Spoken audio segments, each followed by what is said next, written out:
यदि आप वीडियो को पहली बार देख रहे हैं तो चैनल को सब्सक्राइब, वीडियो को लाइक शेयर ज़रूर करें।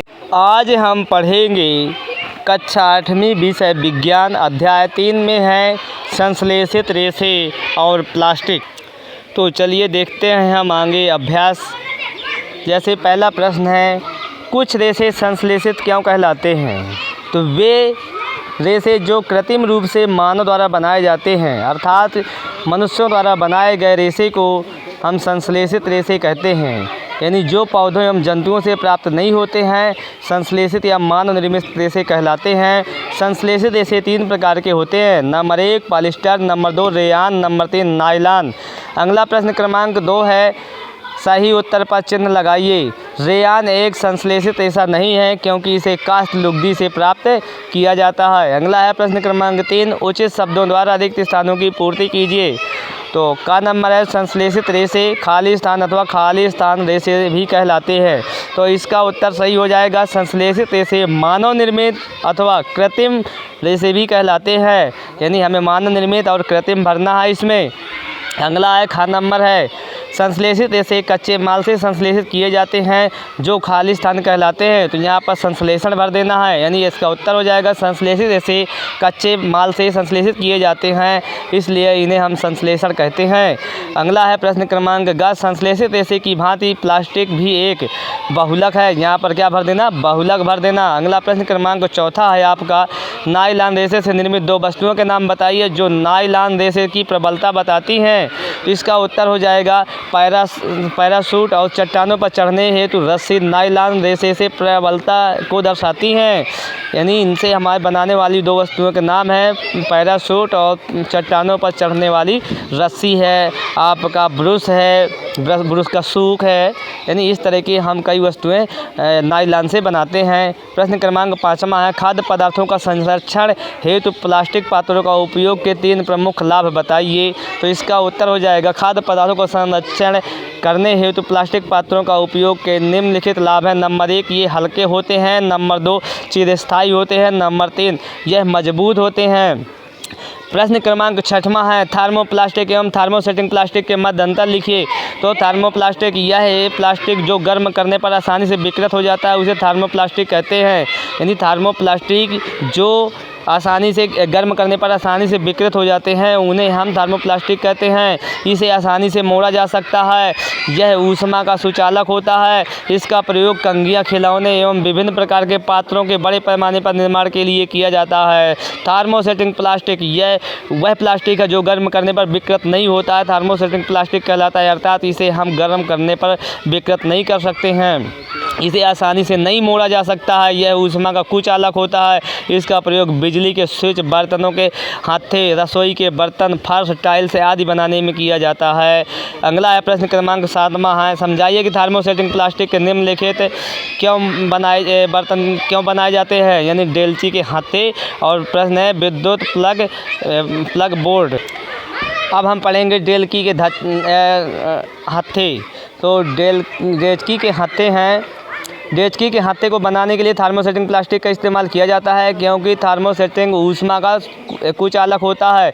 यह आग का प्रतिरोधक है एवं अन्य प्लास्टिक की तुलना में गर्मी सहने की अधिक क्षमता यह रखता है, अर्थात ये जल्दी गर्म नहीं होता है। इसलिए हम थर्मोसेटिंग प्लास्टिक के डेल्ची के हत्थे बनाते हैं। अगला है घ नंबर, विद्युत प्लग, स्विच प्लग बोर्ड। यानी विद्युत प्लग, स्विच बोर्ड इत्यादि बनाने के लिए थर्मोसेटिंग प्लास्टिक का इस्तेमाल किया जाता है। इसलिए किया जाता है क्योंकि यह प्लास्टिक बहुत विद्युत का कुचालक होता है और यह विद्युत का कुचालक होता है। यह उपभोक्ता को किसी भी प्रकार से विद्युत शॉक से बचा सकता है, यानी इसके द्वारा हमें करंट नहीं लगता है। प्रश्न क्रमांक 8 है, निम्नलिखित पदार्थों को पुनः चक्रित किए जा सकते हैं या पुनः चक्रित नहीं किए जा सकते हैं, इनमें वर्गीकृत करना है। तो पहले हम छांटेंगे पुनः चक्रित किए जाने वाले। तो इसमें पुनः चक्रित किए जाने वाले हैं आपका प्लास्टिक का खिलौना है, तेल सामग्री लाने वाले थैले हैं, बॉल पॉइंट पेन हैं, प्लास्टिक के कटोरे हैं, विद्युत तारों के प्लास्टिक आवरण है, प्लास्टिक की कुर्सियां हैं। पुनः चक्रित न किए जा सकने वाले हैं आपके टेलीफोन यंत्र है, कुकर के हत्थे हैं, विद्युत स्विच है। राणा गर्मियों के लिए कपड़ा खरीदना चाहता है, उसे सूती कमीज खरीदनी चाहिए या संश्लेषित कारण सहित अपने उत्तर की सलाह दीजिए। राणा को गर्मियों के लिए सूती कमीज खरीदना चाहिए क्योंकि संश्लेषित कपड़े बहुत जल्दी गर्म हो जाते हैं, फिर शरीर में चिपक जाते हैं, इसलिए इन्हें पहनने वाले बहुत पसीना आता है। इसके विपरीत सूती कपड़े हवा के अंदर बाहर आने देते हैं, जिससे पसीना आसानी से सूख जाता है और हमारा शरीर को ठंडक मिलती है। प्रश्न क्रमांक 10वां है, उदाहरण देकर के प्रदर्शित कीजिए कि प्लास्टिक की प्रकृति असंरक्षक होती है। तो उत्तर है प्लास्टिक एक अक्रियाशील पदार्थ है। प्लास्टिक लोहे एवं अन्य धातुओं की तरह वायु एवं जल से अभिक्रिया नहीं करता है। प्लास्टिक अम्ल के साथ भी अभिक्रिया नहीं करता है, इसका आसानी से संरक्षण नहीं होता है। अतः हम कह सकते हैं कि प्लास्टिक की प्रकृति असंरक्षक होती है। प्लास्टिक का संरक्षक प्रकृति के कारण हम इसमें बने पात्रों को अचार, पानी, दही एवं अन्य खाद्य सामग्रियों को संचित कर सकते हैं। प्रश्न क्रमांक 11 है, क्या दांत साफ करने का ब्रश का हैंडल एवं सूक उसे कहते हैं ब्रिस्टल जो दांतों में घिसे जाते हैं, एक ही पदार्थ के बने होना चाहिए? अपने उत्तर की पुष्टि कीजिए। तो नहीं, दांत साफ करने का ब्रश का हैंडल और सूक एक ही पदार्थ के नहीं बने होना चाहिए, क्योंकि ब्रश का हैंडल किसी सख्त यानी कठोर पदार्थ का बना होता है ताकि ब्रश को पकड़ सकें आसानी से और आसानी से इसे चलाया जा सकता है। इसके विपरीत ब्रश को सूक मजबूत और लचीले रेशे से बने होना चाहिए। यदि सूक का हैंडल भी तरह सख्त पदार्थ के बने होते हैं तो हमारे दांतों को एवं मसूड़ों दोनों के लिए नुकसानदायक रहेगा। इसी कारण सूक ब्रश एवं सूक नायलॉन के रेशे से बनाए जाते हैं तथा हैंडल प्लास्टिक के बने होते हैं। अब अगला है प्रश्न क्रमांक 12।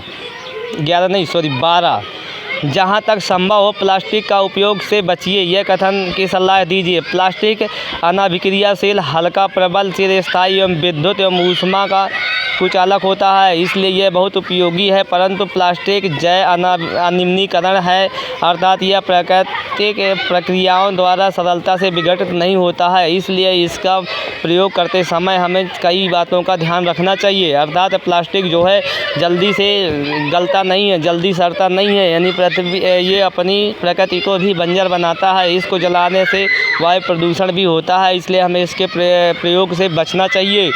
इसको उपयोग कम कीजिए इसका।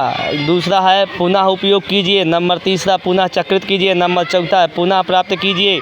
अगला है सही जोड़ी मिलाना है आपको। सही जोड़ी है पॉलिस्टर, तो पॉलिस्टर के लिए है आपका ये वाला सही है इसका, यानी कपड़े में आसानी से बल नहीं पकड़ते हैं ये।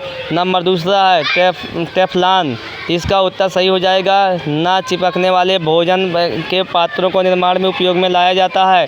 रेयान, इसका उत्तर हो जाएगा। कास्ट लुगदी से ये प्राप्त किए जाते हैं। नायलॉन, नायलॉन का प्रयोग पैराशूट मोजा बनाने के लिए उपयोग किया जाता है। प्रश्न क्रमांक 14 है, संश्लेषित रेशे का औद्योगिक निर्माण वास्तव में वनों के संरक्षण में सहायक हो रहा है? टिप्पणी कीजिए। इसका उत्तर हो जाएगा संश्लेषित रेशे का औद्योगिक निर्माण वास्तव में वनों के संरक्षण में सहायक हो रहा है, क्योंकि इसके लिए पेड़ पौधों को काटने एवं जीवों का शिकार करने की जरूरत नहीं होती है। जैसे कि प्राकृतिक रेशे को प्राप्त करने के लिए संश्लेषित रेशे रसायन द्वारा बनाए जाते हैं, ये रसायन वनों से प्राप्त नहीं होते हैं। प्रश्न है 15, यह प्रदर्शित करने हेतु यह क्रियाकलाप का वर्णन कीजिए कि थर्मोप्लास्टिक विद्युत का कुचालक है। तो इसका उत्तर हो जाएगा ऐसे प्लास्टिक जो गर्म करने पर आसानी से विकृत हो जाते हैं और मुड़ जाते हैं, उन्हें थर्मोप्लास्टिक कहते हैं। जैसे पीवीसी एंड पॉलीथीन। एक सेल का पॉजिटिव एवं नेगेटिव भागों से तार को जोड़कर उसके साथ बल्ब एवं थर्मोप्लास्टिक की वस्तुओं को जोड़ने पर बल्ब नहीं जलता है, परंतु इस क्रियाकलाप में से थर्मोप्लास्टिक को वस्तु हटा लेने पर बल्ब जल जाता है।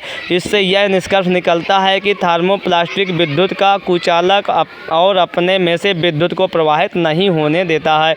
अर्थात यदि हम एक बल्ब को दीप्त करने के लिए कुछ यदि थर्मोप्लास्टिक की डोरी लगा दे तो बल्ब जो है उससे डोरी से नहीं जलेगा। यदि हम उसे हटा लेते हैं, उसका डायरेक्ट कनेक्शन कर देते हैं, तो वही बल्ब दीप्त होने लगता है। इससे यह स्पष्ट होता है कि थर्मोप्लास्टिक विद्युत का कुचालक है। चलिए अब आज का प्रश्न हमारा यहीं पर समाप्त होता है।